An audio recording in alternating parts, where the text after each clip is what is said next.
What's going on, everybody? Welcome back to another edition of The Hard Count. Me and CJ are back to bring you all the latest news of football. We got a little bit of a late start. I promise one of these days me and CJ are going to be on time. It'll happen eventually. But, we on that New York time, fashionably late. Am I right, CJ? That's a fact, man. Sorry, guys. We'll get it together. We'll get it together soon. How you doing, brother? Doing good, man. Good week so far. Just blessed. How about you, bro?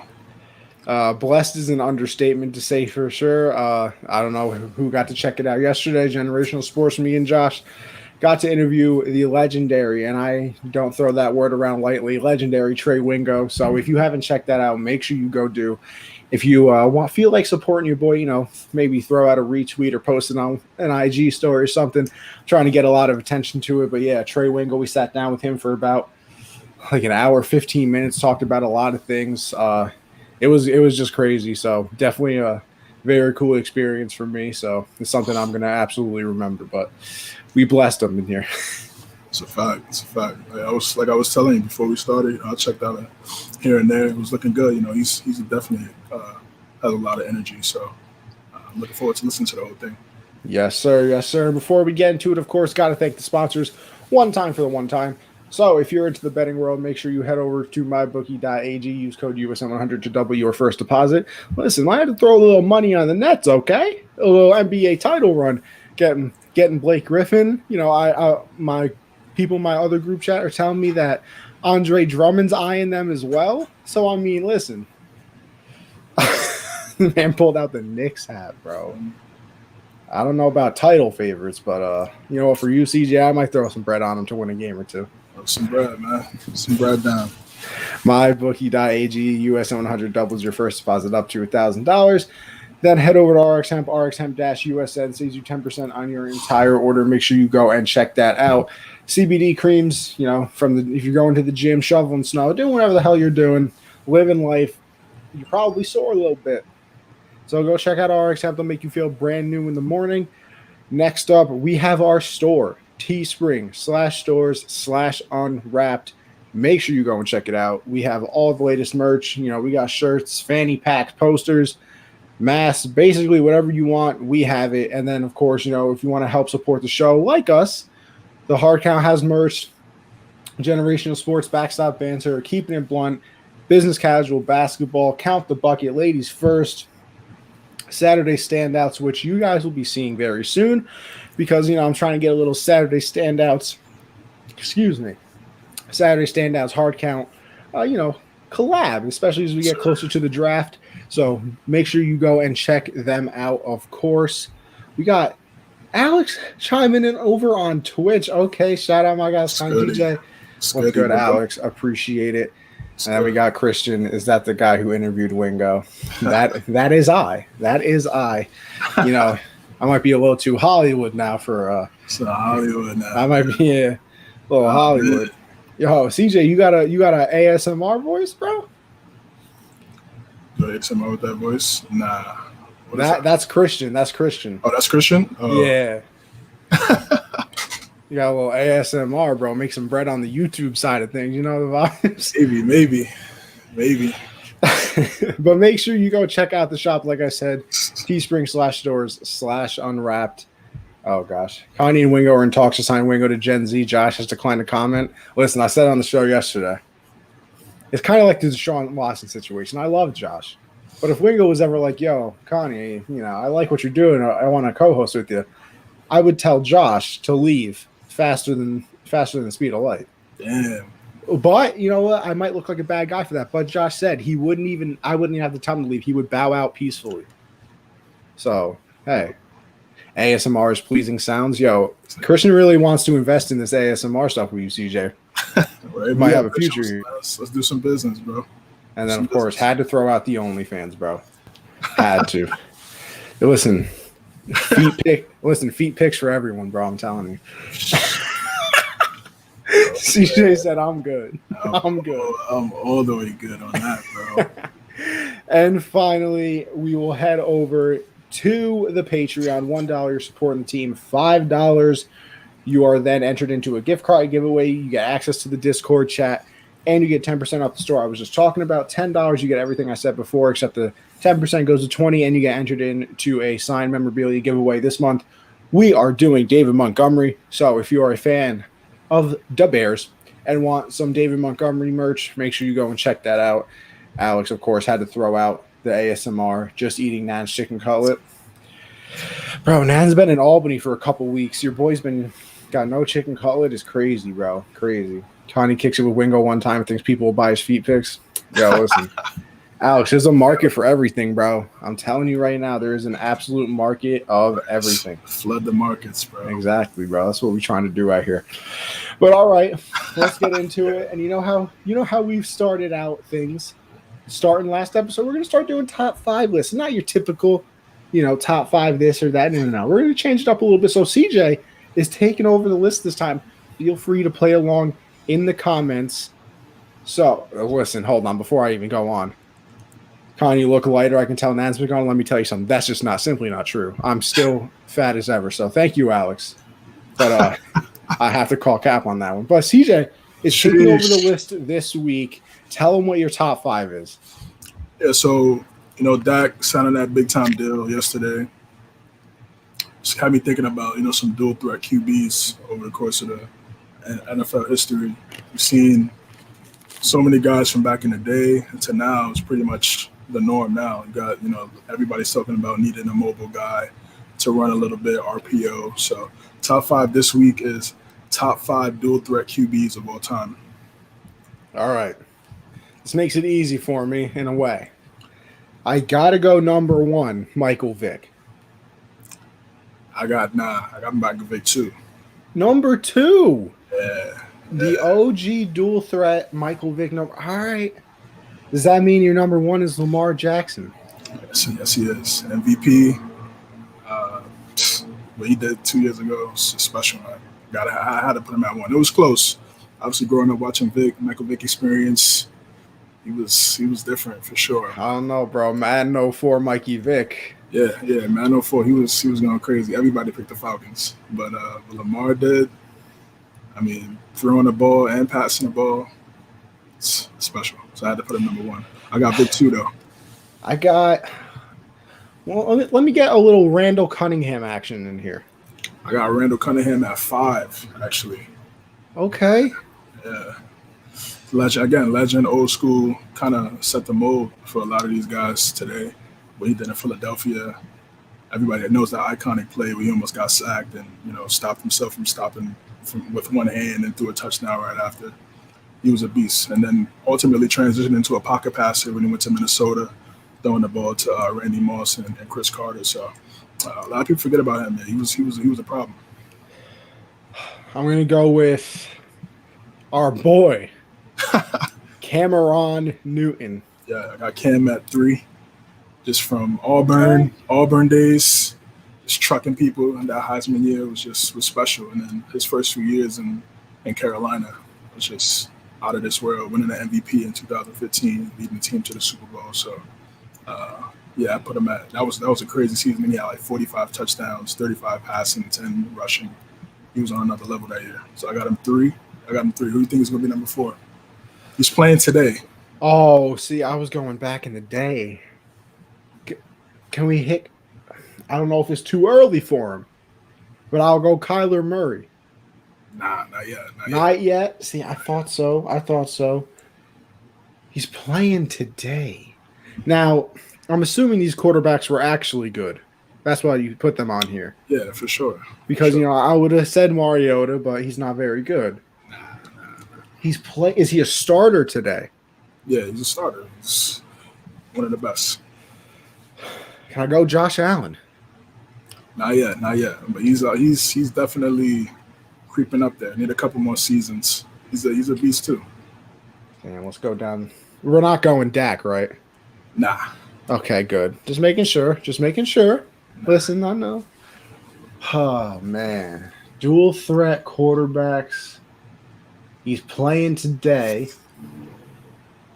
Can I get a conference? NFC. Oh, you know what? You know what the bad thing is? This was my literal first guess when I saw the list. You got to be Russell Wilson. Yeah, Russell Wilson. You got Russell Wilson at 4.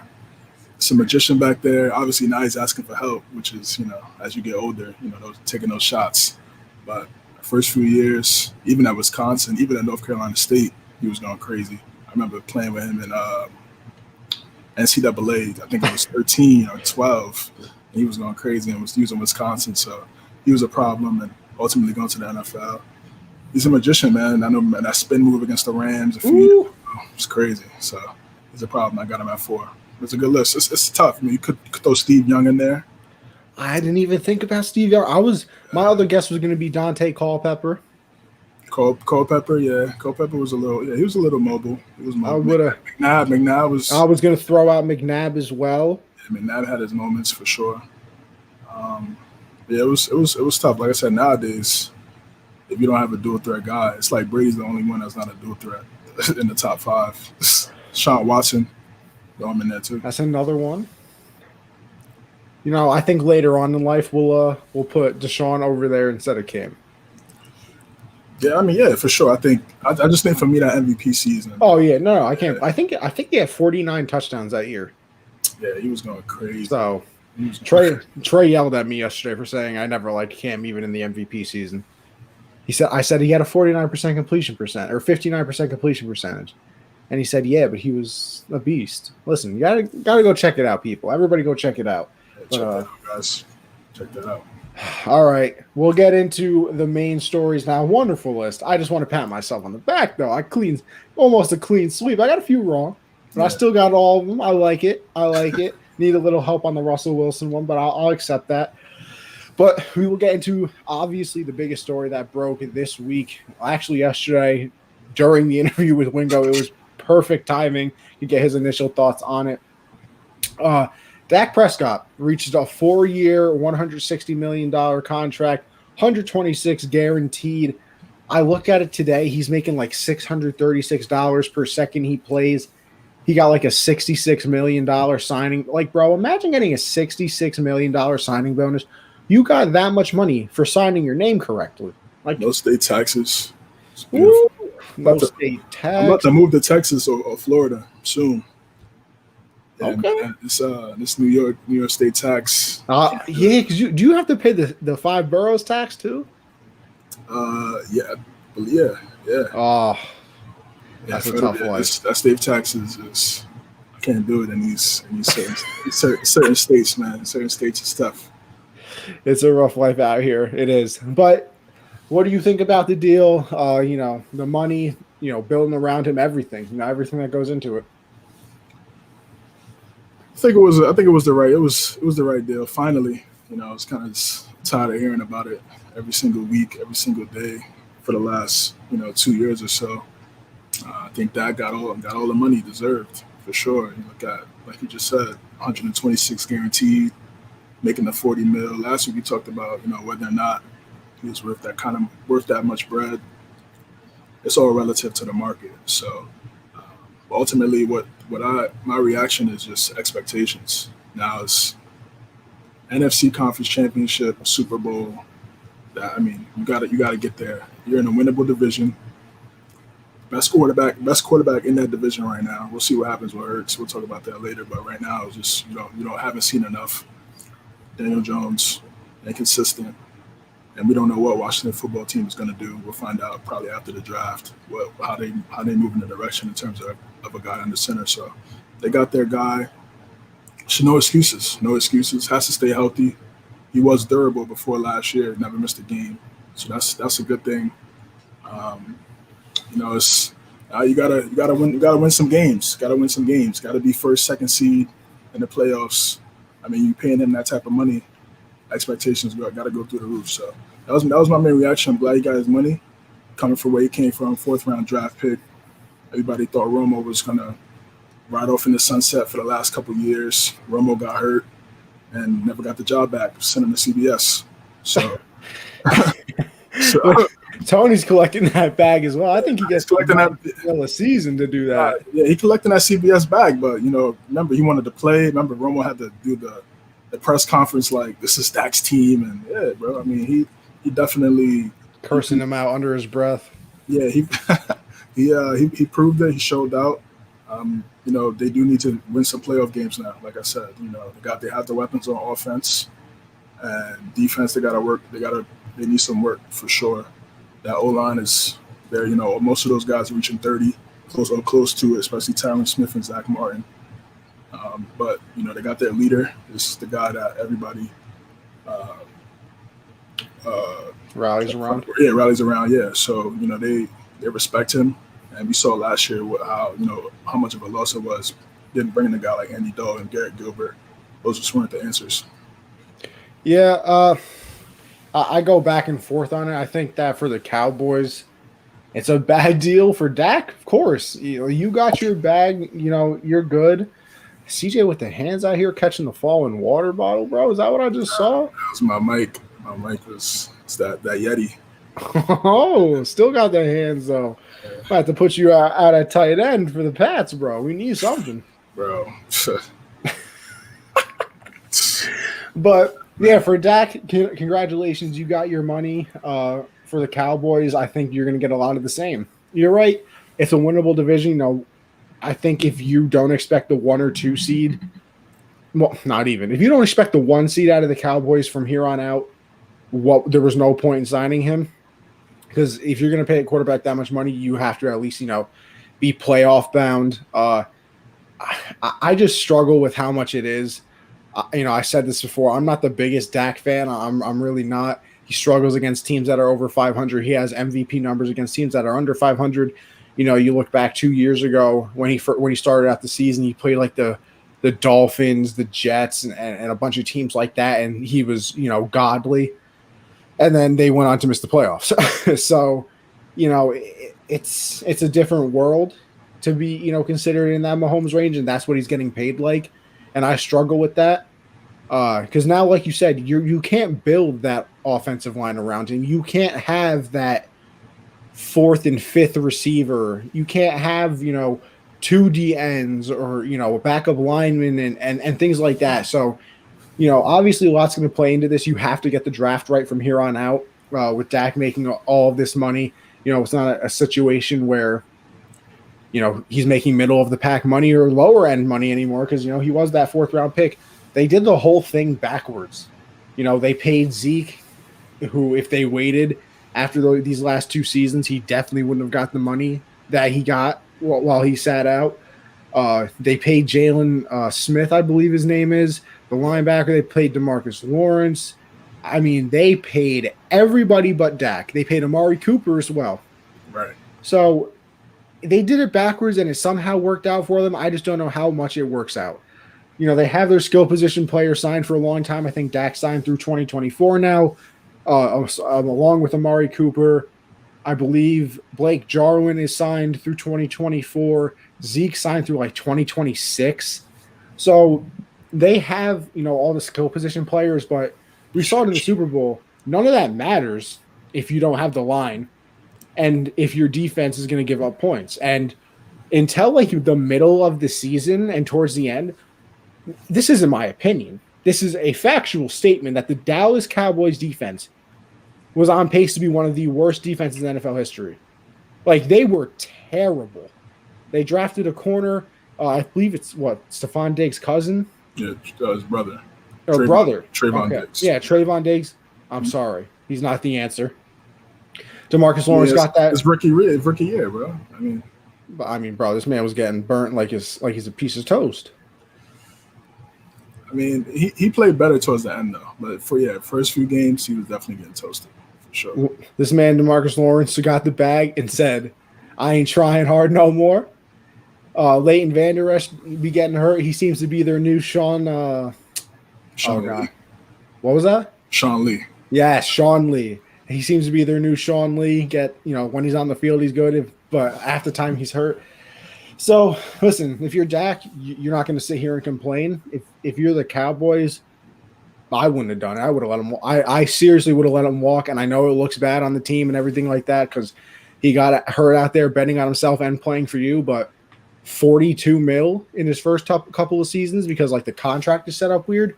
No, this year he's only 20. He's not getting. He's only $20 million against the cap for this season. So they have some cap space to figure out the rest of that roster. So that was a good part. Yeah, I think they like, in a weird way, like franchised him. Yeah. But like also extended it, and it like, listen, if you know how the NFL money works, congratulations, because it is a difficult thing to try and unwrap. Shout out the network. That was nice. That was But nice. yeah, I don't know. That's just my initial thoughts. I don't know if you wanted to add anything else on it, but it's up in the air for me. I'll see how it is. You know, one playoff win so far. Missed the playoffs a couple years ago when Wentz was playing with the Kmart receivers. It's hard for me. It really is. Yeah, like I'm saying, expectations. I mean, and even though the Cowboys haven't really seen a lot of success in the playoffs in a quarter century, that's what they expect. You know, just from the '90s and the big three that they had, and some really good defensive players. So, you know, now you got Dak there for 4 seasons. And those 4 years gotta bring a Super Bowl to Arlington, no doubt. Yes, sir. Like I said, it's tough. It really is. But I don't know if you want to bring up next topic, or you good on this? Oh yeah, well yeah, you sent me the screenshot. Oh yeah. Mike All right, so I got this one. Mike Irvin said about Brady. Well, comparing Brady. Let me make sure I read this correctly, bro. Because I don't want to misquote anything. Coming from Michael Irvin, he said, "We have the closest thing in the National Football League to Tom Brady. Dak Prescott has the ability to do what Tom does, and he has the leadership like Tom." He has the ability to do what, Michael? I don't know what they got over there in Dallas. You smoking on that Jerry Jones pack? Something like, I don't know what's going on. Can be like Brady. In what way? I know we're not talking about winning because he hasn't done that against teams over 500. I know we're not talking about success because he has one playoff win. I mean, I know we're not talking about taking less money to help the team because he just got paid. Leadership, sure. I don't know how Dak is in the locker room. Everybody seems to like him. So I guess the leadership is there. But, I mean, probably the closest thing to Tom Brady. It's the intangibles. That's what it is. I think that's the only comparison I can see. Is like, the team rallying around him and they support him. Other than that, I don't see what's similar about them, to be honest. Like, they both weren't drafted in the first round. Like, is this like supposed to be like a trivia question one of these days? Like, what was the crazy thing Michael Irvin said? They got a little bit of it's in terms of how they play. Tom is known for not really throwing the ball down the field a lot. He could do check downs and things like that. But I see what he was saying. I think he was probably just hyped up on the deal. But there's no type of, in terms of reading the defense and like you said, success, winning. I mean, it's not even a discussion, to be honest. I had to do a double take. I really did. I looked at it and I said, "Nah, that's not right." But listen, whatever makes you sleep tonight, Michael Irvin. He was on that pack, bro, for sure. Like like our dare officer said when we were kids, don't do drugs. For sure, bro. He's on something, man. Yes, sir. All right, so we'll move it on once again. We'll stick with the Cowboys, though. Are they contenders in the NFC? Now, this is easy for me. If we're talking NFC East, I think that we could throw out me and a couple USN people and be a contender in the NFC East with the way that they played. We're talking NFC in total. Now with that, let's see. I got the Packers above them. Right. I got the Bucks above them. I got the Rams above them. I got the Seahawks above them. If they keep Russ, obviously. After the Rams, after Bucks, Packers, and the Rams, I feel like it's fair game. You think? Yeah. Because I still got Seahawks a step above them. I think How so? all those injuries that the 49ers sustained, they're all coming back. I might put them above them. Yeah, but I'm they're in trying to a think. but like you said, they're in a favorable division, right? So I mean, on paper right now, obviously the season hasn't started. They should at least go 5-1, 6-0 in their division. I mean, Oh, absolutely.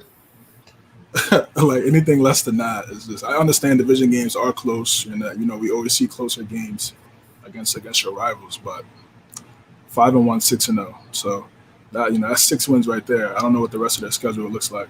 They should be in one of those top seeds in the NFC. Uh, the Rams, they're in a tough. As it looks like right now. They're in a tough division. To me, they're the favorites in the NFC West because I feel like they finally got that guy that could push the ball down the field. They can make some plays, and they're not as one-dimensional now. So, but that division is still tough. You got 3 other quarterbacks in there that are really good.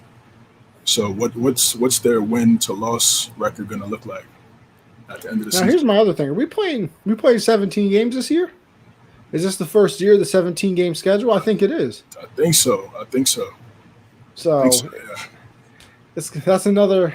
Now, I assume that game is obviously going to be outside the division because they can't do randomly 7 division games. But Right.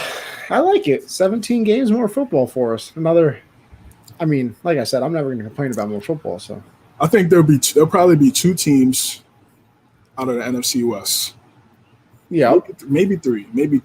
But I think minimum 2 though. I think you're right on that. so yeah, it'll be the Packers in the NFC North, NFC West. I'm gonna say Los Angeles. NFC East, I'm gonna go Dallas, and NFC South pause is Tampa Bay, right? Yeah, 100%. Right. Okay. So then those next 3 teams, it could be Seattle, it could be Arizona. I mean, maybe I don't know what the Saints are going to do. We'll see. And the Bears find a quarterback because that defense is still solid. Yeah, they found a way to get in with playing with Trubisky and Foles, so they're going to have a shot. But Jalen Hurts goes full MVP Carson Wentz, and nah, it's just not not enough. riding with that one. The roster is shot right now, bro. It's the Yeah, same. It's the same roster Wentz had. It's a tough life. Except Herbst is more mobile. It's a tough life. Yeah, so it's like I don't see it. Right now. So yeah, I feel like they have a shot. They have a shot to get in. Obviously, they have a shot to win. Obviously, when you get in that playoffs, it's 0-0. But what they have to fix their defense. No doubt about it. They have to fix their secondary.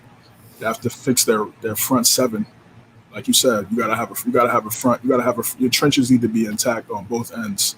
And last year they were dead last in run defense, so people were just running all day on them, and that's just effort, bro. Like you got 7-8 guys up front, and they're just in the offensive line. There's only 5 offensive linemen, and they pushing you like that to the second level.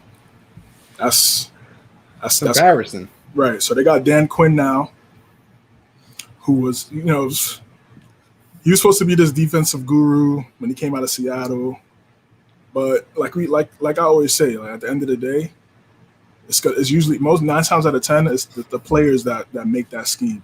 So they're gonna bring that cover 3, 4-3 defense back to Dallas. That's when DeMarcus Lawrence had his best year playing under that system, under that scheme. So we'll see if he can revitalize his career, have a Pro Bowl season like he did before he got paid. They're gonna need him. They're gonna need at least 15 sacks from him. Well, you going heavy on that. If they want to contend for a bowl, we've seen it. Like we've seen the formula. You got to have a guy on that defensive side that could disrupt the line of scrimmage. If he can't do that, then you need that or 2 great corners. 2 great corners, right? And again, they have 2 young. They're gonna have. Well, we'll see what they do. They have the 10th pick. A lot of people have them drafted. A lot of people have them taking Patrick Surtain from Alabama. He was teammates with Trevon Diggs and Bama, so that could be a nice little young secondary for them. But at the end, you still got to get to the quarterback. You still got to get to the quarterback at the end of the day. So if DeMarcus Lawrence is not causing double teams, create some one-on-ones for those other guys, it's gonna be tough. Jalen Smith, I thought he was excellent before he tore the ACL at Notre Dame. He was really good. Had a couple good seasons before he got paid. Like, they have talent. It just all has to come together, and hopefully Dan Quinn could be that guy to get the most out of the talent that they have. Yeah, and Dan Quinn gets a lot of flack, and deservedly so, because after that Super Bowl year, they definitely were not good. But listen, he led them to the Super Bowl. Sheesh. They probably win that game. Well, not probably. They do win that game if, first of all, they run the ball instead of passing it on that third down. Second of all, they play cover 3 all, like, you got to switch it up. Look at Todd Bowles. Like, Todd Bowles played cover 2 all the time, and then he used to blitz a lot. And then he figured it, like, you got to play chess, bro. You can't just come out the same defense every single play. You can't do that. That's why Brady ended up marching down the field on them and coming back, because they're just going to play cover 3 the whole time. If you're going to play cover 3 the whole time. Well, it also didn't help that the defense was on the field for 98 snaps. Yeah, for sure. But I'm saying, like, in terms of scheme, like, you gotta switch it up. You can't just do cover 3 every single time you go out there. Brady's just whoever looks at enough, whatever quarterback looks at enough film, they're gonna dissect that. So you got to be able to switch it up, bro. You can't. So I'm interested to see what he does, man. He doesn't have the head coaching role now. He goes back to he can focus up more on that defense as well. Yeah. I hope that really works out. I hope that really works out, man. I also hope that Alex is still in this stream, because I want to throw a shot at him real quick. You mentioned never changing anything up. It's kind of like when the Patriots would always play the Steelers. This man Brady knew that they were coming out in zone, baby. Those were easy wins. That's what I'm saying. That's one reason why I like Belichick. Like, he changes the scheme depending on the team each week. It's not just one. He's not just gonna play the same defense against every single team each week. Like, you gotta switch it up, bro. Out here playing chess when they're playing checkers, baby. You gotta be smarter than the average bear, as the quote goes. This whole Dak thing kind of sets it up for everybody else. Lamar Jackson, Josh Allen, Baker Mayfield. What do you think that their contracts look like? Here's my thing. They're about to get the bag, bro. They're about to get the bag, bro. They're about to get the bag, bro. Here's my thing. Ready? I think before this, you can get away with paying Baker like $30 million. Like, you can get away with that. Now, I think Josh Allen and Lamar might mess around, get 45. Well, they all have as much playoff wins as Dak right now. Josh Allen got more. No. Yeah, he got more. He won 2 games in the playoffs this year. Right. So Lamar got the same amount. Baker Mayfield got a win. Deshaun Watson is right under those guys. Yeah, 39 mil. He has 1. So, like I said, they're about to get the bag now. Listen, all I'm saying is I love to be their agent. Yeah, man. Yeah. Lamar doesn't even have an agent. He might want to get on that. No, I wouldn't get on. Hell no. I'm studying up on my books. I'm going right to Richard Sherman, studying up like Richard Sherman did and collecting all that money. But you don't want to unless Lamar wants me to be his agent, though. I've negotiated on Madden before. I got this.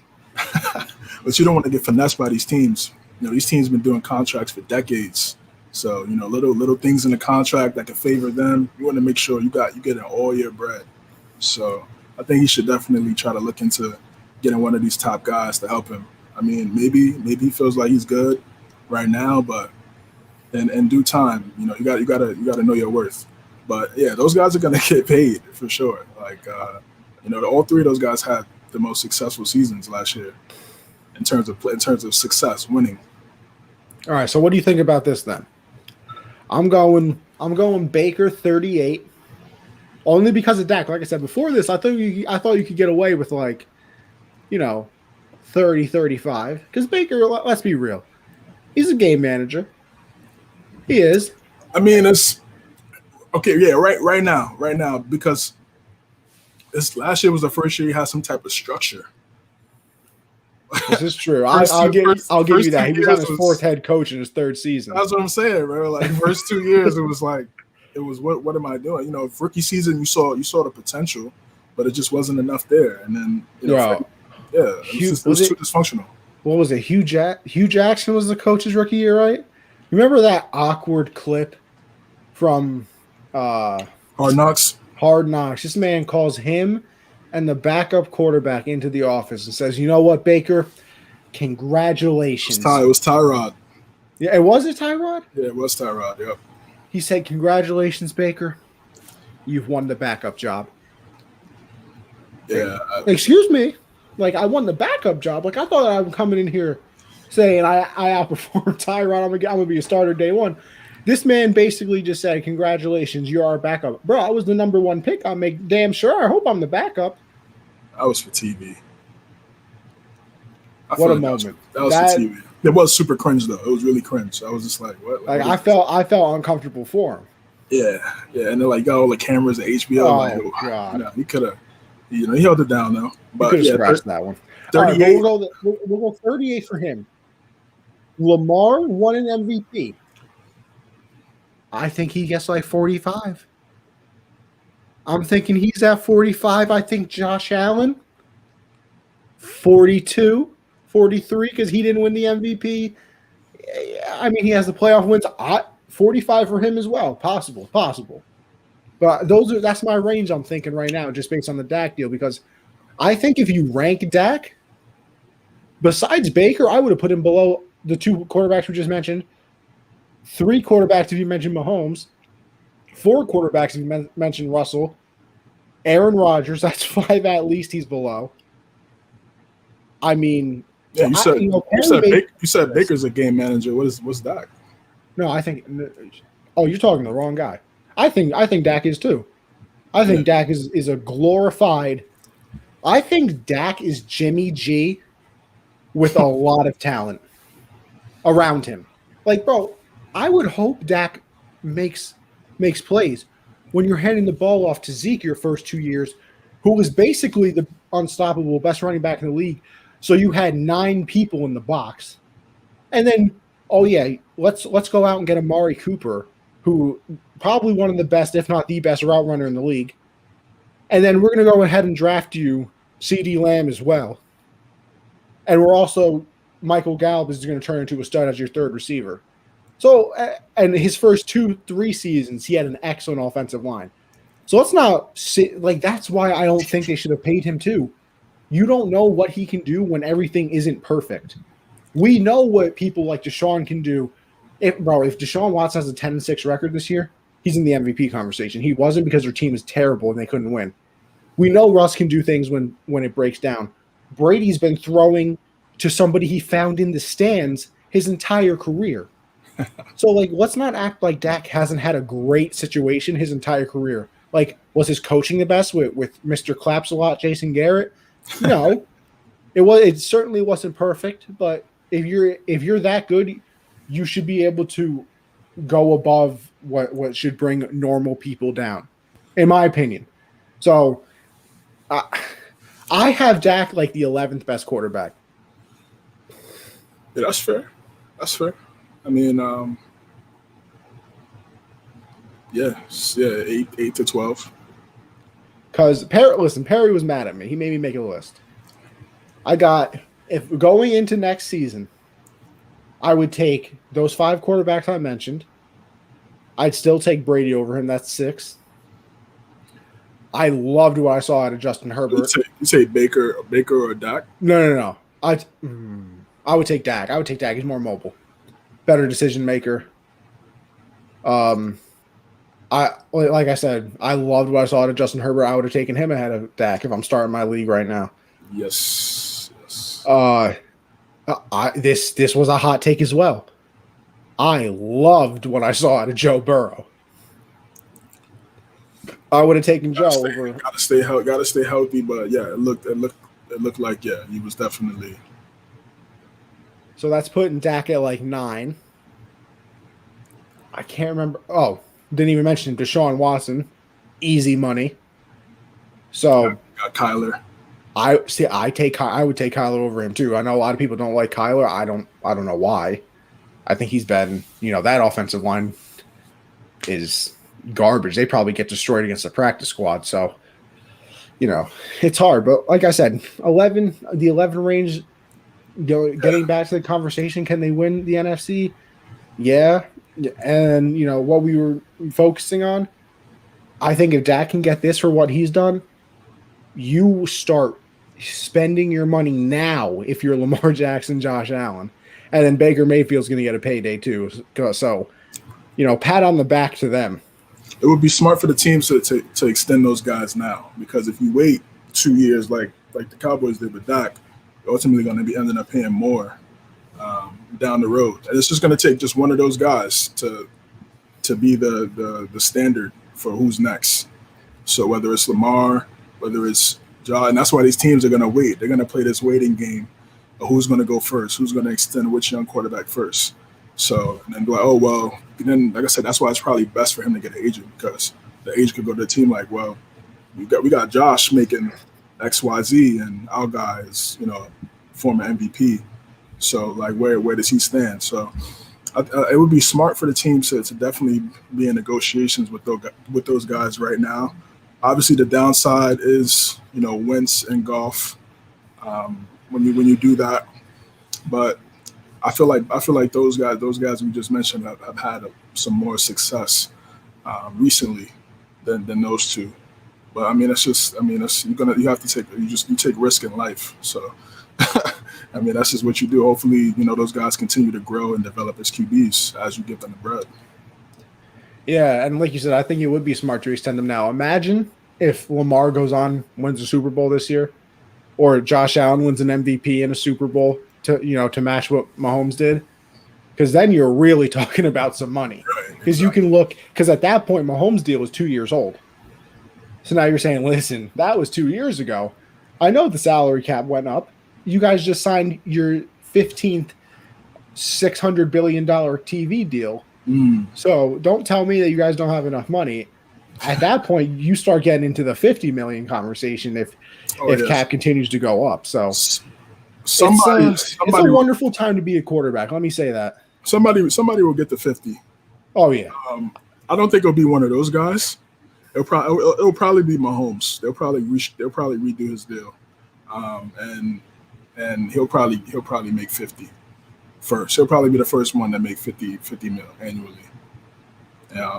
Right now he's still at 45. But once they figure out, because he's gonna want to restructure his deal. Sooner or later. What's good, Clash? We welcome all the new people. Make sure you drop a follow. But listen, like I said, if you really want to start talking about money, though, if Trevor Lawrence is what a lot of people think he's going to be, can you imagine the contract he's signing when he gets to become a free agent in 5 years? That might be like 55. Yeah, he might get there. He might get there if everything works out. Herbert, he might get there. It's like I said, if I one day have children, you're either playing baseball or you're a goddamn quarterback. 100%. Because baseball, all their contracts fully guaranteed. My man Mike Trout's sitting on $40 million a year, even if he don't play. So make sure you go and get your money, kids. Crazy. Oh God. Imagine the deal Cam gets after he leads the Patriots to the Super Bowl next season. Josh, listen, I don't know what happened, but that might happen, and then you'll wake up. So it's fine. It was just a dream, bud. Go back to bed, tuck your bandana in nice. It'll be all right, Josh. It'll be all right. That's wild. So we'll move on to, what happened today. Today was the deadline for franchise tags. Yep, so, Tag Tuesday. Yes, sir, Tag Tuesday. So we'll go over some of the names that did get tagged. We'll start off with the Bucs. Maybe a surprise to some people, not so much to me in a certain way. Listen, Clash, don't you worry, because not only do you not need to know sports, because we'll be your wonderful teachers. Second of all, we're here for the vibes, a nice conversation, and of course, if you are watching this on my account, I play some Warzone as well. So it's fine. We're A-okay over here. But back to it, Chris Godwin gets tagged. I can see it. Would I have gone that route? Maybe not, because I want to see what they do with Shaq Barrett. But he got tagged. What were your thoughts on that? I think it was expected. A lot of people. It was definitely in the news prior to today about him potentially being tagged. I just think, it was. He could have went elsewhere, but they wanted to keep him. Brady obviously has a great relationship with Chris Godwin. I'm seeing the talks about Odell and Tom, and Tom wanting Odell. I think that's just, again, how you putting that energy out in the world, Brady. They're just trying to find something to talk about. Only way I see that happen is if they do Chris Godwin goes to the Browns for Odell. That's the only way. I was watching Cowherd, and he said, you take Tyler Johnson, Scotty Miller, like maybe a pick or something, and money or something, and throw it to the Browns for Odell, because I don't think Odell want to be there, and Tyler Johnson, Scotty Miller, and for Odell. Don't shoot the messenger. No shooting the messenger here, like WandaVision. I'm just the messenger. Yeah, Coward, man. Stick to the commentary, bro. Stick to the commentary, man. That's not. Josh says awful deal. Yeah, bro. Listen, I thought it was as well. I thought that I was maybe like. I don't even think the money. I thought I was like stupid or something. Like, is Scotty Miller and Tyler Johnson like really that good? But I don't know. I'm just saying that's what he said. So the money doesn't even work. But yeah, I think Godwin. He was excellent. He made some big plays. Made some really good plays against the Washington football team in that first playoff game, which looked like their most. I don't want to say competitive, but it was definitely a closer game. It low-key was. Yeah, it was closer than people expected. It was definitely closer than people expected. Obviously, the big play in the NFC Conference Championship game, that bobble catch down the field, that was a big play. Led to a touchdown. So he's a great player. I mean, he obviously sacrificed last year, so his stats didn't look the same as it did before when they had Jameis, but he's still an excellent wide receiver, and I think Brady has a great relationship with him since transferring numbers and whatnot when Brady got there. So I think it was the right move. Obviously, he wants that long-term deal. If he continues to have a great year next year, if this upcoming season, he'll get that long-term back. Yes, sir. Clash, to answer your question, the names popping up on the screen, that's you guys. That is people watching our show. If you want to make a comment, we pull it up on the screen so we can have a nice back and forth conversation with the people, just like we're doing with me and you right now.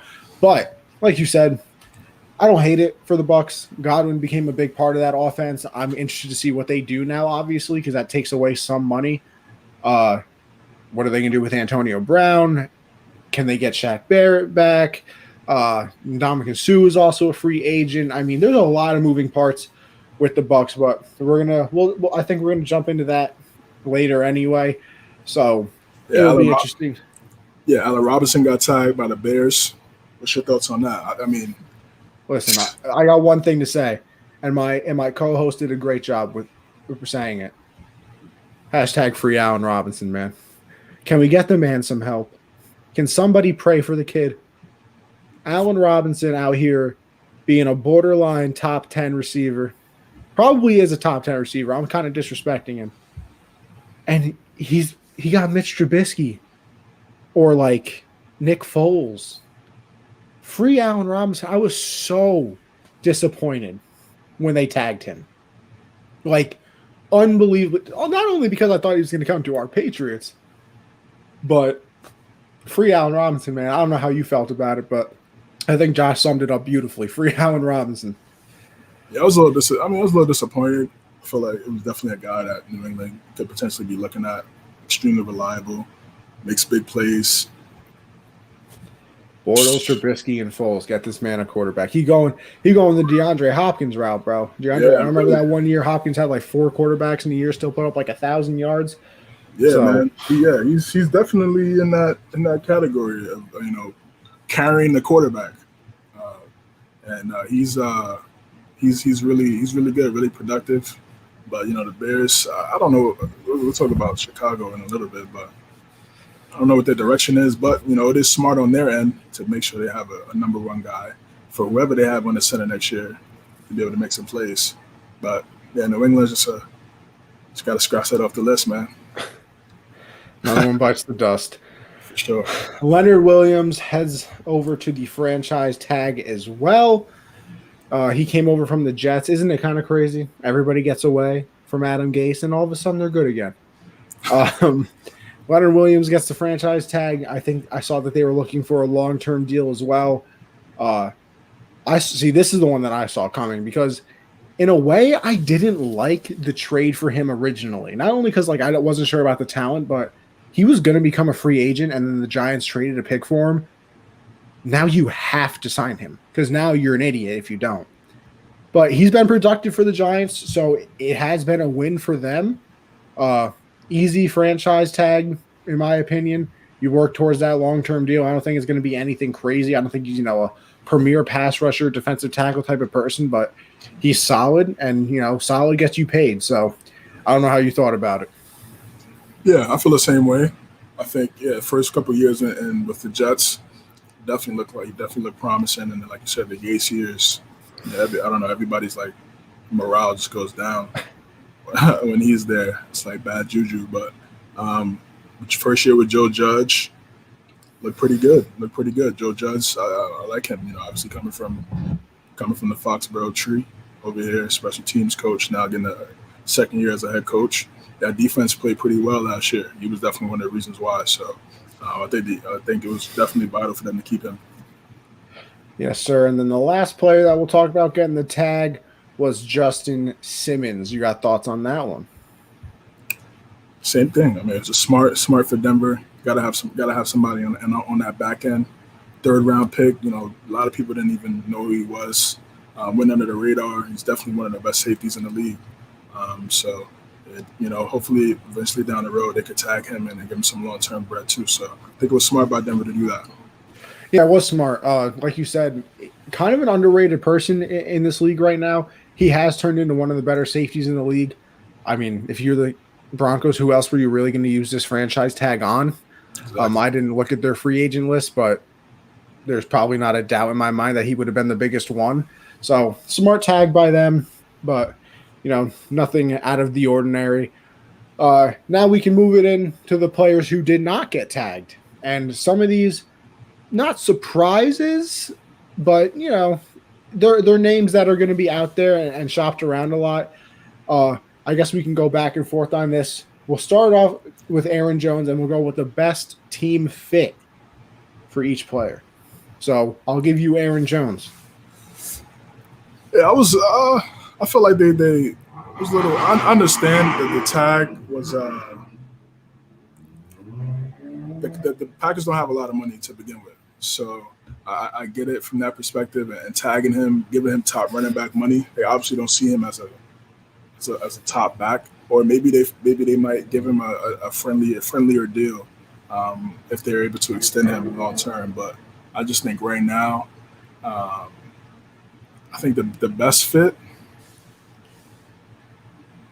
I mean, it's tough. It's tough to really say. I mean, it's tough to say. Honestly, I feel like it's Green Bay.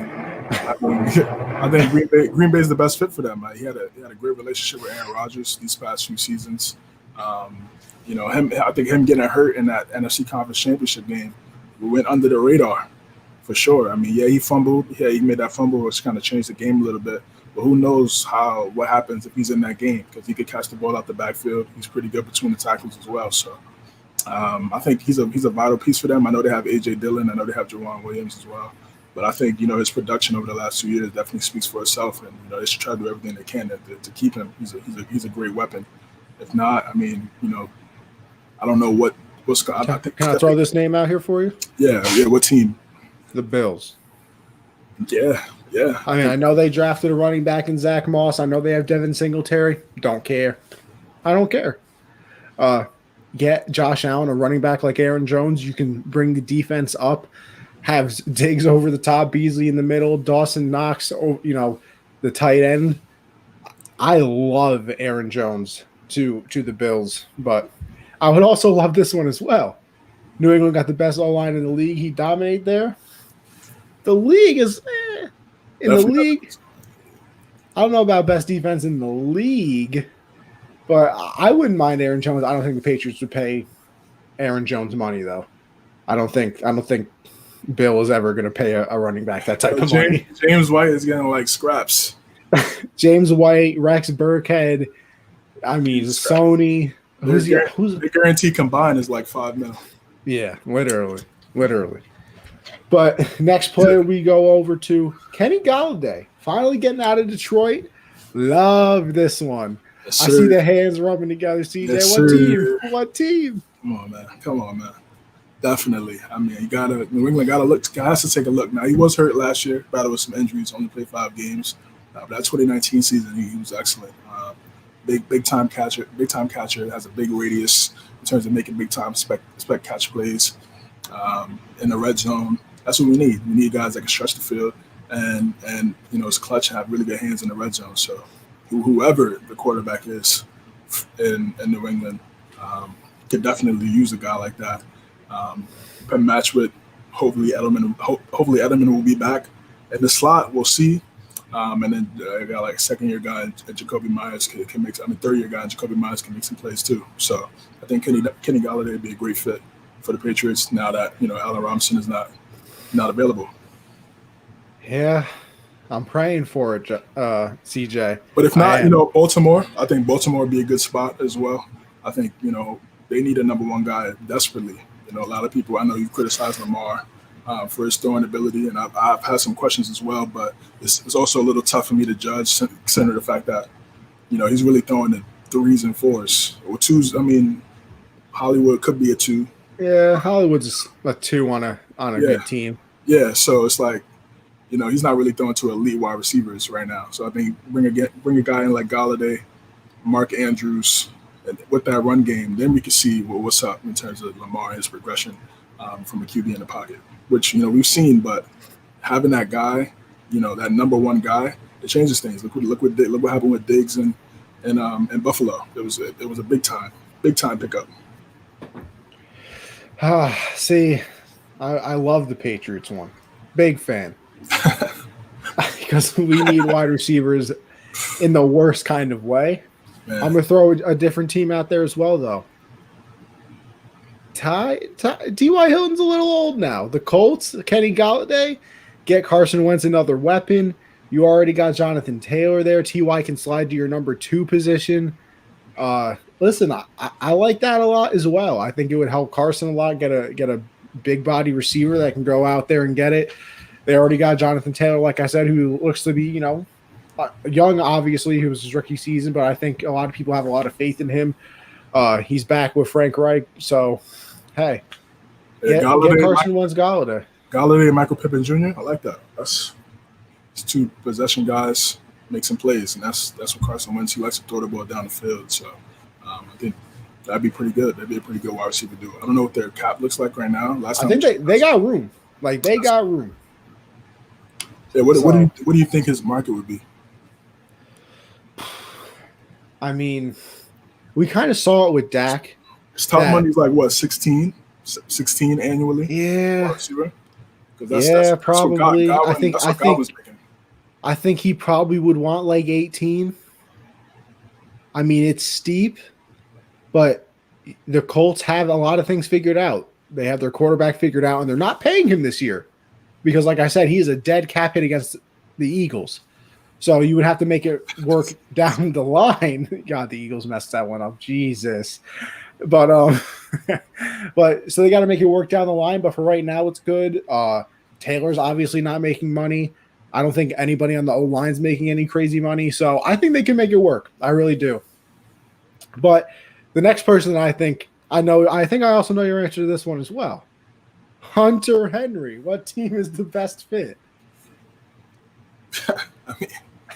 I mean, listen. He said, I don't want this to be a biased show, but I just, our favorite team is just decimated with everything. So I think a tight end would work well. A little disappointed in the lack of production from Carolina. Yeah, Carolina would work, definitely. I wonder why Josh said Carolina. That's just a crazy team to throw out there. Carolina will work for sure. I think Hunter Henry's he's good. He's healthy. A few years ago, he was one of the top tight ends in the league. So, he goes to a team and definitely a security blanket for any QB out there. I think that'd be great for him. Like I said, man, New England, man, they need it all. They need it all right now. So, like I said, Devin Asiasi and Dalton Keene, I mean, they're young. I don't know why they didn't get, maybe it was a COVID. It took them a while to pick up the playbook, or I don't know why they couldn't see. I know why, CJ, because Bill don't know how to draft skill position players. That's why. Man, I mean, I don't know what happened with that, bro. I mean, the disappointment in your face is fantastic. Because I had high hopes for them. I thought, I thought they would at least get some type of production. Because last year had zero. When Brady was there, had zero tight end production. With Gronk retiring, I was like, what do you mean? We had what was it? Dwayne Allen? Was that who it was? Come on, man. Was it Dwayne Allen? No, yeah, right. He was there. I think that last year, wasn't it, with Brady? Come on, man. No, it wasn't. Wasn't it Ben? Was it Ben Watson? It was Benjamin Watson. Yes, Dwayne Allen was there before. Yeah. Benjamin, bro, that man was like 38. God. And people wonder why Brady left. This is just, and now I'm getting sad, so I got to move on. But I like Hunter Henry on the Patriots, obviously. I don't want this to, listen, people, see, this is where I get myself in trouble, because I don't want this to be a bias show either. But people are going to think I'm a Patriot hater now because I like Brady. I would still like him on the Bills as well. You get Dawson Knox, Hunter Henry. That's a nice little man, send that Diggs jersey, good brother. Nah, bro, it's not happening. We're gonna win the division. We're gonna win that division. Watch, bro. Me and Nick, we got a bet going on. If Buffalo wins the division this year coming up, I gotta send him a jersey and a hat. So CJ, as your co-host, I'm rooting for you. As your friend, I would have talked you off that ledge. I gotta see who we get on the center, man. I told him if we get a center, if we get a good quarterback, if we get somebody that I'm rocking with, then cool. But if not, I'll send it over early. If we trade for Jimmy G back, you might as well fill the order out now. Yeah. I'm sending that express for sure. He said express. Oh no. No. Oh man, we'll move on. Shaq Griffin. I thought, I'm not even gonna lie, like the 6 times I read this Google Doc, I thought it said Shaq Barrett the entire time. But Shaq Griffin. Yeah, pretty good corner in Seattle. Made some solid plays. I think, a team like Cincinnati, the Hughes of DB, I can definitely, change the game, get some turnovers. It would be a good spot for him. I like that move. Maybe Arizona, depending on what happens with Pat Pete. You stole my team. Depending on what happens with Pat Pete over there, whether they want to keep him or not, or restructure his deal.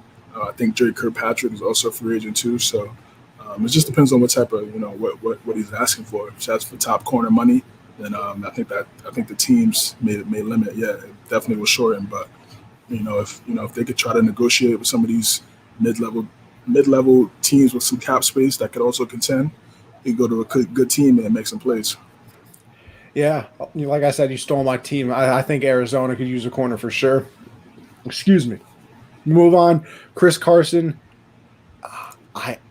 Is it bad that I don't know? Like, I literally just don't know what a good fit is for him. I feel like the production's kind of there, but he's not elite. He's hurt, but he's not hurt. Like, I don't know what you really do with Chris Carson. Yeah. Seattle. The best. If your O-line is subpar from the passing perspective, the best way to combat that is having some type of run game. And like you said, he hasn't been healthy, but when he plays, he's been pretty good for them. So I don't see any other team that's gonna pay him a lot of money for. Did the Jets try and get him? They don't really have Frank Gore, I'm pretty sure, was their leading rusher last season. So then they should go in the draft. They should get somebody in the draft. like you said, I'm kind of just throwing teams out there because I think Seattle was that best fit. Because I don't know, I just don't know how to feel about Carson, but we'll see. We'll see how things go. And then finally, we rounded out with Jonnu Smith. Jonnu Smith. Listen. I mean, again, another tight end, productive. Yo, Josh, why you gotta call me out, bro? I might have said reading Lusher. It's possible. I talk a lot, Josh, as you know. You know, a few shows here and there, things get jumbled up, and not everybody's perfect. I mean, I'm as close as it comes, but not, 100%. But Jonnu Smith, CJ, what you think? Listen, again, back to the well. Like I said, New England. I mean, it's just we need somebody that can make some plays. Somebody, either Hunter Henry or Jonnu Smith. I think maybe Jonnu would probably be a little cheaper in terms of a contract deal. You ever seen this man Jonnu Smith's profile picture, like for fantasy football and stuff? Nah, bro, this man's neck, crazy. Like, it's literally like shoulder pads, bro. I'm sorry, Jonnu Smith. You're probably never gonna watch this, but if you ever do, I'm sorry. But like his profile pic always got me crying, bro. This man's cheesing so hard, but he looks like a thumb. I'm weak. Listen, if you get catch some touchdowns, I'm all for it. I'm all for it in Foxborough. So, like, that's a great spot for him, in my opinion. I don't know how much he's asking for, like you said, but I'll throw this one out as well because I feel like he's never had a tight end. Why not go to Seattle? I mean, Greg Olsen was there. Obviously, the man's like 65 now, so he couldn't really produce. They had like some weird backup that started doing good and then got hurt. Disley. So, yes, Will Disley. So, hey, if Jonnu Smith isn't asking for anything crazy, he wants to, be on a team that can contend for a championship. I don't hate Seattle. I definitely don't hate it. But that'll wrap it up for, some of the people that didn't get tagged. Obviously, there are more. Like I said, I thought that whole time it said Shaq Barrett, but, I was wrong because we're going to talk about that later on anyway. So exactly. We'll move it on to Shaq Barrett right now, actually, because the Bucs extended Lavonte David. The question is if Shaq Barrett is next, and I hope so for the Bucs' sake. But what do you think? I feel like it's inevitable. You got to re-sign him. He's a premier pass rusher in this league. They come a dime a dozen. You got to be able to disrupt the passer. And he did a great job of that last year. He didn't have a lot of sacks, but his pressures was right up there with a guy like Aaron Donald. So he's a big time player, and hopefully, them tagging Godwin and Lavonte only got a 2-year deal, 2-year, $26 million. So that's he's making around like 11 to 13 mil a year. So that's not too bad. So I think he's probably gonna get. I don't know if he's gonna break. I don't know if he's gonna be the highest paid pass rusher, but it should be close to it. And depending on what after Barrett, I mean, I don't know what they're gonna do in terms of some of those other pieces that they have. They're probably gonna Sue probably won't be there. Leonard Fournette will probably be on another team. AB, I don't think is back. I think they'll be able to keep. You think? It. Yeah, I mean, where else he's gonna play? It's a great point. I mean, he kept his mouth shut while on the Bucs, so I don't know if that gives teams like some sort of faith. But like I said this on like our first episode, bro. If I'm AB, I would play for the Bucs for like 30 cents. You have plenty of money, and AB owes his career to Tom Brady and the Bucs. Like if it's not for them, he's not playing, and he certainly doesn't have a Super Bowl ring. So, you're right about that. And then you also Gronk, I think, veterans minimum 1 year type of thing. So, but it's hard. I like the Lavonte David, extension. Obviously, he's been solid for them. He's turned into one of the better linebackers in the entire NFL, not just, in the NFC, not just in that division and all of football, but underrated. He is. He absolutely is. But, the problem that arises is something you mentioned is Shaq Barrett and top end money. I don't know how they do it just because I think they were already strapped a little bit on the cash side of things. I know Evan said that he would restructure his deal if that meant running it back. I know they had talked about restructuring Brady's and like extending him or something. Right. So if you can find, 2 or 3 people and say, listen, we'll turn it into a signing bonus, we'll make it a roster bonus, something of that nature, then it certainly is possible. I think you obviously try everything in your power to get Shaq Barrett back because listen, I know that Brady won the Super Bowl MVP. The defense gave up 9 points to the Chiefs, and Patrick Mahomes hadn't scored less than like 30 points in any. I don't know if I think he was averaging 31 points in his NFL career. Like, first of all, that's ridiculous. It's insane, man. And I mean, even if you listen to the mic'd up, like Chris Godwin, people on the sidelines are freaking out about Mahomes, like he's a magician, blah blah blah. Yeah, I saw that. Yeah. Like Shaq Barrett is the reason why, he might have been Houdini, but he wasn't escaping anything. So, you got to definitely try to get him back. I just don't know how possible it is if he wants that top money, unless, I don't know if there's a way to like backload contracts and things like that, pay him very little up front and then, pay him more towards the end. But does he want to take that risk? That, maybe if he gets hurt, then they can just cut him and not, take all that cap. So it's a tricky game. Bro, GMs, you got to be a smart person, bro. It's a game within the game, man. So, I'm telling you right now, we got to do an investigation into the Rams bank account, though. You tell me that they signed all these players to like these big deals and they never strapped for cash, bro. It feels like they can always just sign somebody else. How you got Jalen Ramsey making top dollar? You got Aaron Donald making top dollar. Goff was making top dollar. And then all of a sudden they're like, oh, yeah, we're going to extend Cooper. We're going to bring over Matt Stafford, who's making a lot of money as well. Like, I don't know how they're doing all this. I don't know how they're doing it, man. But credit to Les Need. I mean, I guess when you can build a $1.2 billion stadium, things are kind of easy for you in life. That's a fact. We'll move on to our last topic in the first half of the show. I mean, I know it's hard to say first half that we've been live for an hour and 12, but, that's what we just title it to make ourselves feel better. Trent Brown, he's back on the Patriots. I don't know the full breakdown of it. I thought it was I think the Patriots gave them like a 5th rounder in exchange for Trent Brown, like a 7th round pick, something of that nature. Just your initial reaction to the trade. Yeah, he also restructured his deal, so next year he'll become a free agent, and so we don't have to really pay him next year. Pretty much just paying him this year. I think it's like $11 million, which is not too bad for a starter.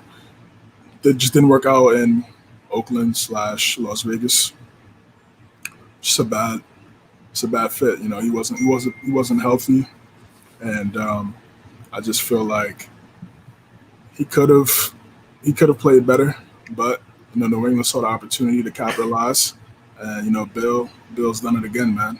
And we'll see if he's able to stay healthy. It probably to me it looks like Joe Thuney will probably hit the market. Yeah, I think they didn't tag him, so he is a free agent. Yeah, probably go elsewhere and be productive there. I always say for guys that play in New England, get your money, get your bread, because you know how Bill is. So go Mac, go get that generational bread for sure. So good luck to him. See where he goes in these upcoming days, and probably going to slide Wynn to the left guard position where Thuney was. He's still extremely athletic and be able to pull. I think we're going to go right back to. I think probably going to be more of a dominant running football team again. Hopefully, guys like Damian Harris can stay healthy. Sonny Michel can stay healthy. I think it's a really good running back duo or trio quadruple, whatever. Burkhead and White. So good running back group back there. But in terms of being bell cows, I think Harris and Michel could, if they stay healthy, they could be really solid. And Brown got to see. If he wants to get more money next year, you gotta one, stay healthy, and then two, be a pro. I heard some things coming out of Las Vegas about some things about him. So hopefully he could get his act together. He played solid for us first few years when we traded for him from San Fran. Helped us win New England win the Super Bowl. So if he could do that again, still young, surprisingly, it'd be a best fit for him. So hoping everything works out. Yeah, like you said, I think, you know, this is kind of like a why not deal in a certain way. He's not going to be making a lot of money his first year because you said he restructured the contract. You're giving up a fifth round pick. Yeah, that can be a starter, but it's not like it's a first or a second or a third, something that would really hurt you. He had his greatest success. I saw a tweet earlier today. If I could find it, I would read it off right now. I can try and look real quick, but he definitely had his most success. I think it was like 700 something snaps, and he gave up like 3 sacks, maybe something of that nature. So he was great in New England. You can obviously put a lot of that on Bill, and somebody who needs a documentary on them some reason is Dante Scarnecchia, because 100%. the Patriots O line was booty. Like the year before he came back out of retirement, man's like 80 something, came back out of retirement, and then they were like a top 5 O line again. So I don't know what this man is doing to the O lineman, but It's a great coach. listen, Dante, I know you retired again, and I know you said you're done, but hey, the room is always open for you. And I don't control personnel over on the Patriot side, but I will write a strongly worded letter to the Patriots if they don't let you back in that room. So you just let me know. But yeah, that'll wrap up, the first half. CJ, you want to lead us into the second half, brother? Yeah, let's talk about the Jets. I feel like they're in it could be a really good position if it works out. You got Joe Douglas coming from Philadelphia, now the GM of the Jets now. They have a young quarterback in Darnold. They also have the number 2 pick. Everybody's talking about Zach Wilson being some quarterback rankings for some of these analysts. They have him 1 over Lawrence. Some people think he's a big-time playmaker, his ability to move out the pocket and make big plays. People have him projected going number 2, and Darnold potentially being traded for more assets. What do you think the Jets should do with the position that they're in right now? Listen, I have, a couple shows where I talk about football with this and Gen Z. And I've said before I'm not a fan of Sam, but I'll tell you this. There are people that are a lot smarter than me and the people that are making a whole hell of a lot more money than me that enjoy Sam Darnold. So I don't know if I'm wrong, which, like I said, they're a lot smarter than me, so it's possible. But listen, a lot of people like Sam Darnold. Talking to Trey yesterday, I don't know how you felt about this, CJ. He said the Patriots should trade for him. But he likes Sam Darnold. I know Mel Kiper still loves Sam Darnold as well. There's a lot of experts out there who still think that Darnold is very good, and it was, the whole Adam Gase situation, which is totally believable, because not only did Sam not have any talent around him, he was being coached by Gase, who, bro, I'm sorry, look at every player that has ever left Adam Gase. Ryan Tannehill, a fantastic quarterback now. I was about to say Kyle Van Noy because I was thinking about something else, but he leaves. He's great now. Leonard Williams, he was on the Jets when Gase was the coach. Terrible. Now he's on the Giants. He's probably going to get it extended and make some money. So, people are leaving Adam Gase and just instantly becoming better. I'm not the biggest fan of Sam Darnold. I've watched games, and I'm sure you have too, CJ, because we're in New York. Even if we don't want to, we still kind of watch it because that's what's on. Right. He doesn't have the weapons and things like that, but there's also some decisions that he makes that I scratch my head at, of course. Cross body throws into double coverage. And I don't know if he's just trying to, make the play because he feels like he has to, but I like it. Like I said, I'm not into the college stuff as much as a lot of people are. That's why I want to have Sam and I want to have Caleb on, do that little mashup. A lot of people, like you said, are big fans of Wilson. So it's definitely possible, and I wouldn't hate it. I really wouldn't. You draft Wilson there, you trade Sam, and you try to get – I don't know what teams want for him, though. Is it possible to get a second out of Sam? I feel like pick? Yeah, a second, 2 – because Wentz was what, a 2 and a 3? Yeah, I believe so. And he was making a ton of money. Sam's making nothing. So, I don't know. It's up in the air for me, but what do you think? mean, they're tough. They're in a tough spot. It really just comes down to, does Joe Douglas believe in Darnold? I mean, at the end of the day, because they could trade back, get more assets to build around Darnold, or they could trade Darnold and use those assets to build around Zach Wilson. So Joe Douglas is in a tough. He had I think he had a little press conference. He said he's taking calls. So that's not a big vote of confidence for Darnold. So I think teams are definitely going to try to see what the word is on Darnold and try to get him in some type of deal. Going Darnold in New England. I mean, I think it'll be a good spot in terms of having good coaching, but is he able to play in cold weather? Because once it hits November, December, it's super cold out there. That's one of the underrated traits about Brady is his ability to play in cold weather and play well in cold weather too. So he's very mobile. He's still athletic. He hasn't had any type of stability like we talked about with Baker. Baker had zero structure from a front office and coaching standpoint when he first got into the NFL, and now he has that. And we've seen the success he had in his first year with that. So. Will that same situation happen with Darnold? I mean, we're not sure. Here in San Fran, obviously, potentially might take a look at him.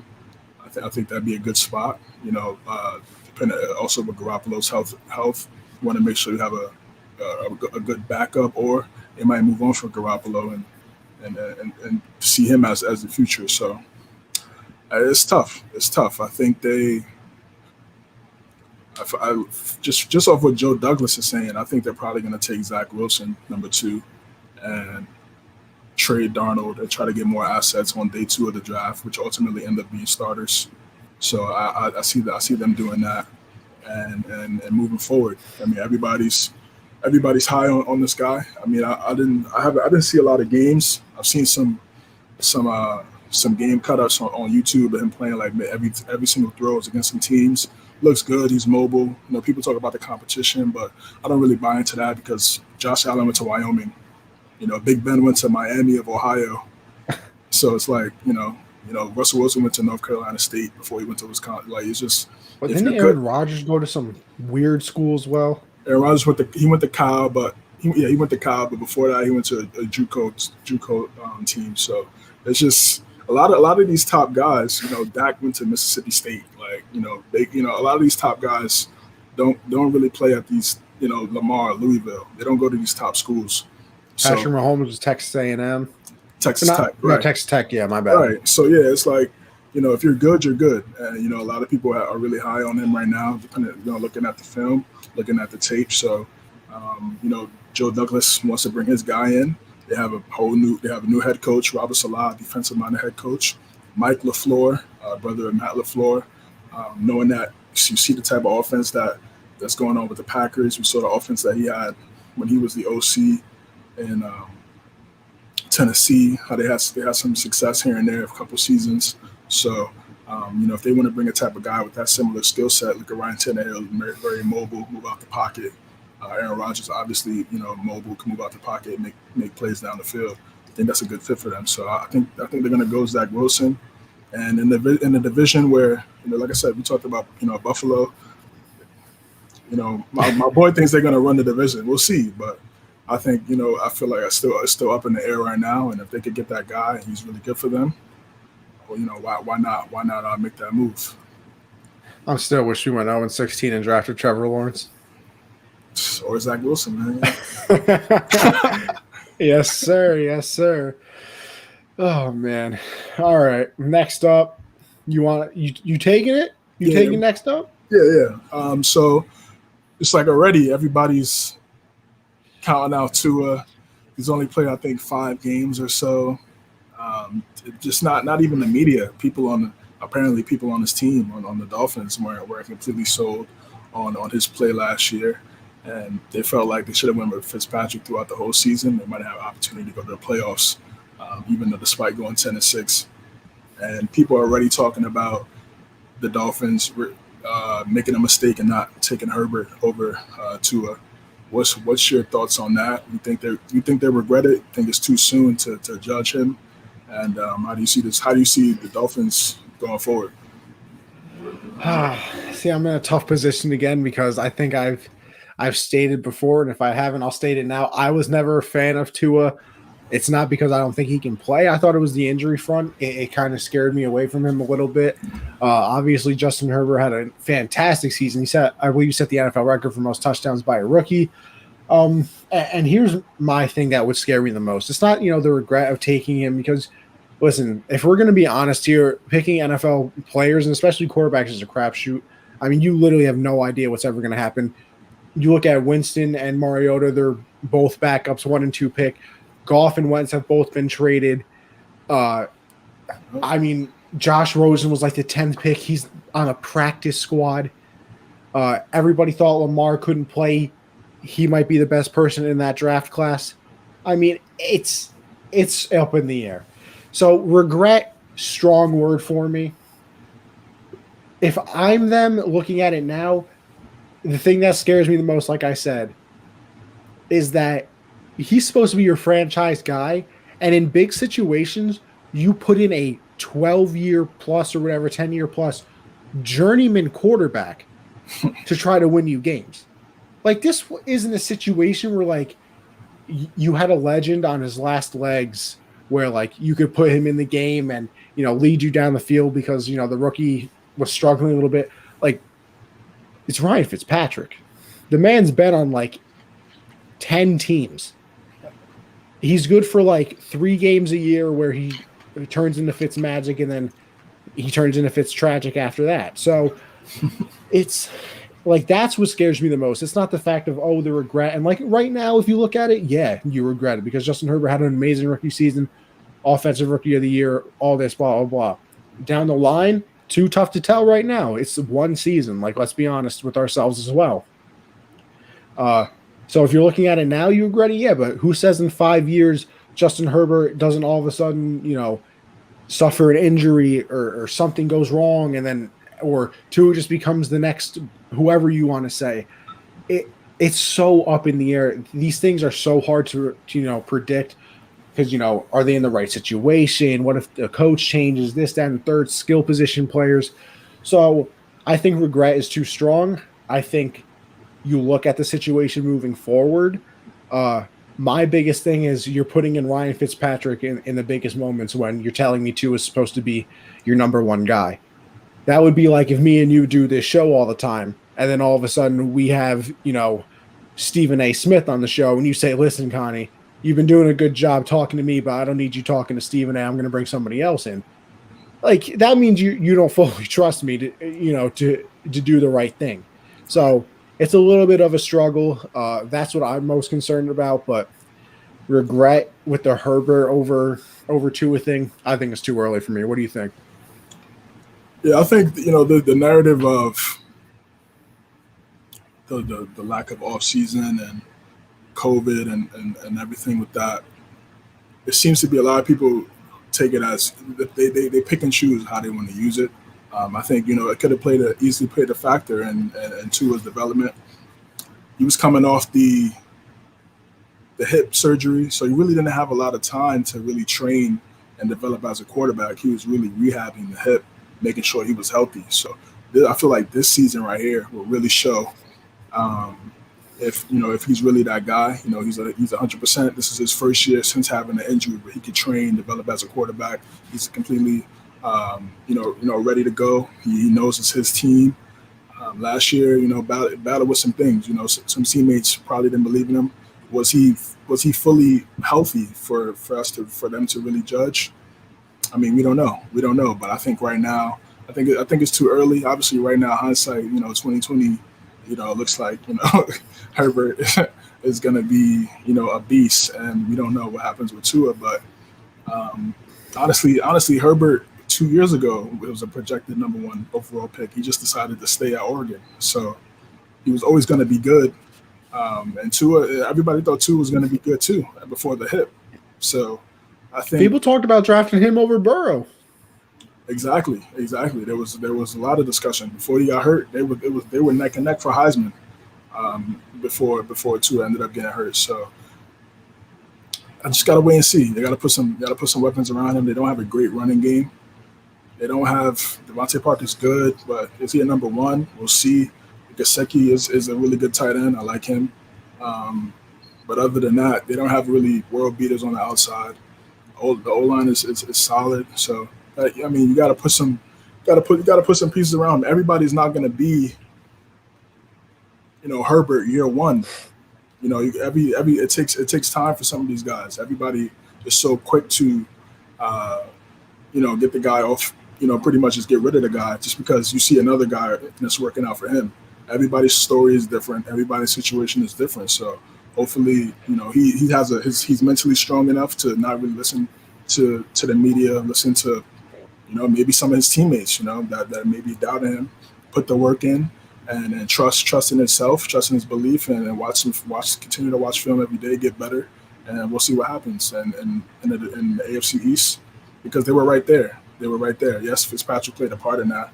But I think just collectively as a team, he won a couple games. He wasn't great in all those games, but he showed some moments where he was really good, especially that game against the Cardinals. Played really well, put up 37 points. So I just think you just got to stay patient, and because a lot of people thought Baker was done before he had some type of structure and stability, and they put a run game around him, and he's able to make plays and got better as the season progressed. So I think just be patient with Tua, give him some time, and let him develop. Yeah, like I said, I think regret is a very strong word to use one season into their career. So it'll be fun to watch. I mean, it's just because of Herbert. I mean, everybody's saying already Herbert's a top 10 QB. Hey, you trying to at me there, bro? No, I'm just I mean, I'm not against the argument. I feel like he played great football last year. I mean, you can make an argument going forward, like who would you take, him or Matt Ryan or somebody like that, just based off his projection and how well he played his first season.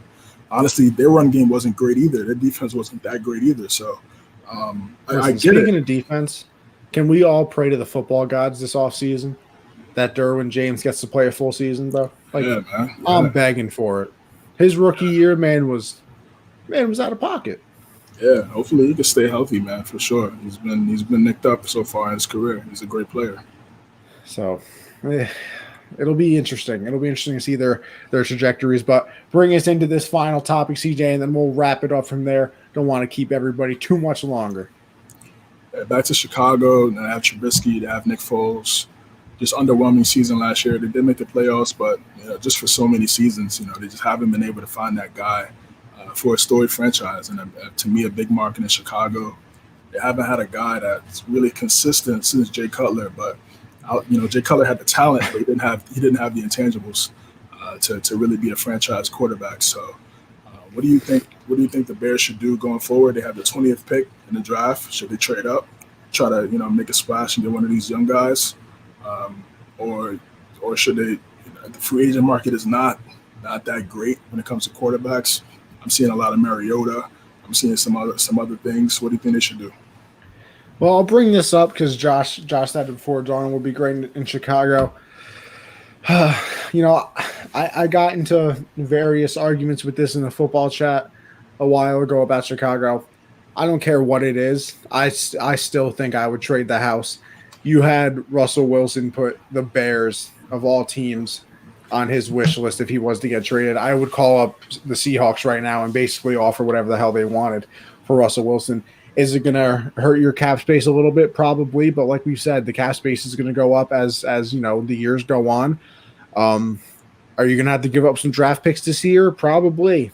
But the defense is still going to end up being good. You don't have to surround Russell Wilson with that much talent, as we've seen. David Montgomery is probably better than any running back he's had besides Lynch, obviously. Allen Robinson is maybe the best receiver he's ever had. I mean, DK's obviously good, but I think he's in his prime. Allen Robinson in his prime. So you can do some weird stuff with him and Cordero Patterson out of the backfield. That would be kind of interesting. Tariq Cohen coming back. Tariq Cohen is coming back as well, and like I said, the defense would still be solid. So that would be my dream scenario, I guess. What do you think Seattle would ask for? Man, that's where you get into trouble. Because if you're the Seahawks, I can't let Russell Wilson go for anything less than like 3 firsts, a second, and maybe like a solid defensive player. So And I'm not like Khalil Mack level, but like I need somebody in return that's going to help us out. So that's going to be the biggest trade in NFL history. Yeah, I think because if you ask me, Russell Wilson's the second best quarterback in the league. I might get pushback from the Rodgers people. Hey, I might get. I feel like Tom is listen. Something 40 touchdowns, man. He was not getting carried. You know, the media. Listen, I mean, I don't want to go off on a tangent, but something 40 touchdowns last year, bro. At 43. Yeah. So I got him number. See, the only reason I put Russell too is because of the situation. That's why. Because he got no O-line. He's got like his 6th-string running back.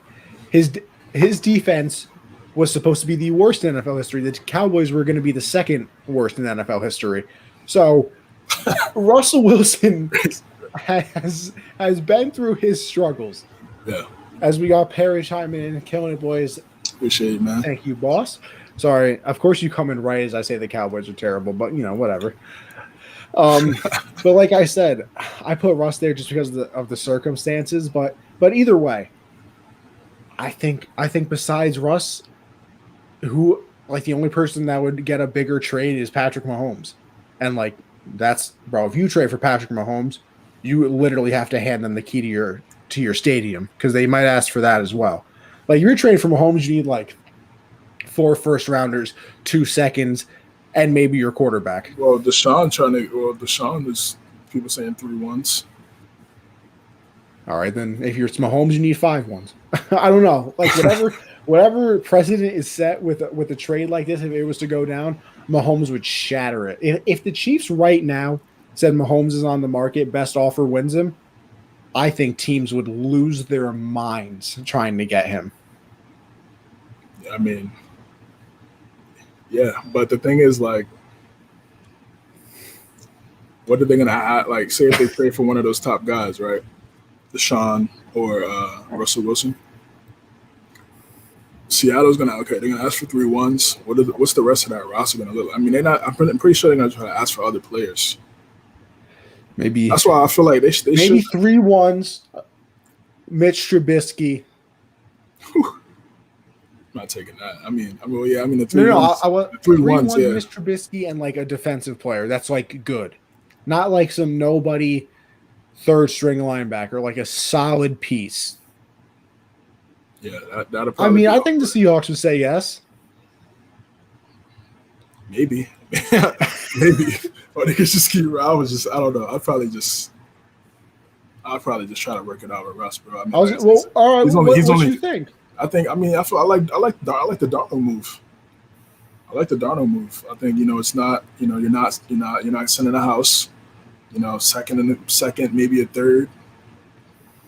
And that, again, he's that type of offense. I think would suit his style. Mobile QB, bring some structure. You're not giving up your whole team for him. It has a lot of upside. They have the Bears have some type of structure. They were just in the playoffs last year with, 2, average quarterbacks. Average is bold. I was gonna say slightly, but I had to stop myself slightly above. But I would say slightly below. Yeah. So right, I would agree with that. So they went to the playoffs with with those guys. Bring a guy like Darnold in, can make some moves. Make some move again. How. I mean, he played in New York, but it's not as cold as like Chicago. I think it's cold. So how we're able to play in cold weather, we'll see. But I think that'd be a great spot again for both parties involved. The Jets get their assets. Darnold gets to go to a team with some structure, and the Bears don't have to give up the house for a young guy. And if he plays well, if he plays well, they can extend him and give him bread. Yeah, I don't. Like I said, I definitely don't hate it. It doesn't bother me too much, but we're gonna see. There's a lot of stuff. I feel bad for Bears fans, man. I mean, shout out Garrett from Iowa. Yeah, shout out Garrett, bro. I mean, just There's a lot of people you can feel bad for in the NFL world, if we're being real. Like, you can feel bad for Bears fans. I just want feel bad for Jets fans. Who else? I just want them to find a QB, man. I feel like they're the I'll be real. Like, who's the best quarterback in Bears history? Sid Luckman. That's awful. Yeah, man, it's tough. That's what I'm saying. Like, they're such a storied franchise. You know why? You know what? This is where I'm going to scare myself. You ready for this? Because you just said Sid Luckman, and it sent a shiver down my spine. Because I'm always like, the Patriots are going to rebuild. Like, you can't go that long without finding a quarterback. But, like, bro, you really just said Sid Luckman is the best quarterback in Bears history. I'm pretty sure they're the oldest team in the NFL. Like, yeah, they are. That's a scary problem. CJ, I'm gonna have a nightmare tonight, bro. If the Patriots re-sign like Cam Newton for a 5-year contract, and then they go and draft like Cam Newton's son when he's available, and oh god, yeah. Now I scared myself. It's tough. We're gonna end up with Mitch Trubisky, aren't we? Chill. But we will wrap it up there. I think we got through a lot.